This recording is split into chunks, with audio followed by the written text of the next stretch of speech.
Good evening and happy motivational Monday. I got a quick word for you tonight, and this has been a recurring theme for me. So I hope that I find some resolution for myself. So yeah, this video ain't about you. It's actually about me this time. It's interesting. There's been a lot of conversation for me over the last really the last year and a half around purpose. What has God called you to do? What is God pushing you to do? And each time this comes up for me, the one thing that always keeps me from doing whatever it is that I know God is calling me to do, it tends to be fear. So I want to ask you, what are you afraid of? As I think about this word fear, and this brother Shalandon and I just got off the phone, and he and I talked. Very smart young man who just prayed with me and talked me through this whole notion of fear and why we're not able to walk as brave people as we should. A lot of it has to do with the fear of the unknown. We all want to know what steps we're supposed to take. We all want to know what's going to happen next. We want to know not only the cause, but the outcome and what we are doing, what we're going to do, what we have to do, so that way it's just perfect. But we all know nothing in life works that way. Absolutely nothing works that way. So, how do we get over that hurdle of fear? And this fear comes up for us in jobs, going out into business for ourselves, relationships. Do we stay or do we go? It also, the fear of being a parent. Let's just be real. There are conversations that at this point I still do an about face and walk out of the room when a question comes up from my son because I don't know if I'm ready to talk about that right now. Thank you, television, for being so overt with all the messaging that you put out there these days. But what are you afraid of? What happens if you step out there on faith? You do what you know you've been called to do. You do exactly what is in your heart that makes you happy, that gets you excited, that makes your feet not even touch the ground in the morning when you get out of bed, but they just glide across the floor. What would happen if you really stepped out on faith and did that?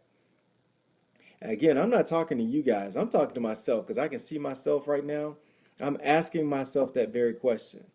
What does that look like? Have I let my family down by pursuing my passion?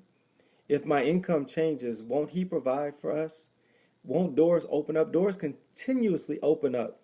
Each and every time I think I'm down, each and every time something bad comes along, something happens, it's amazing how things just line up for me. And I know it's the same for you guys too. So why don't we just step out there and do what we know we are called to do? Do what we should do so that we can help so many other people. This is for life. This is for relationships. This is for our vocation. This is for our own happiness. This is also about setting the example for our kids. And I'll leave you with this because someone did ask me, what message are you sending Matthew by not stepping out on faith and showing him that you're brave enough to try? How many times have I said, Matthew, get up, try it. You never know, you might like it. Well, I'm asking Cedric, get up, try it. You never know, you might just like it.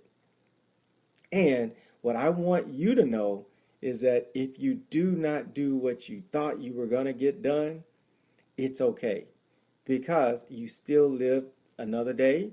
You learn from those mistakes and you're actually able to then take what you learn from that mistake, from that failure. And I don't like to call them a failure. You just learn from that mishap and you retool and amazing things will happen. So be encouraged. I'm excited. I'm putting a lot of stuff out, but I got a big announcement. I'm still holding off until probably next week because I want you guys to celebrate with me as I embark on a new adventure, as if I didn't have enough to do already. But I really want to help more people. I want to be a blessing to each and every one of you as best I can and align some resources so that you can be blessed as I've been blessed by you. Thank you guys so much for the love. Thank you for the support. I encourage you to go and download the free ebook and also look for other things that are coming. It's so funny. I see the feed and no Bruce. I don't have $1 million to give you, but you would be the first person to get the second check for $1 million. Probably the fourth, now that I think about all the relatives.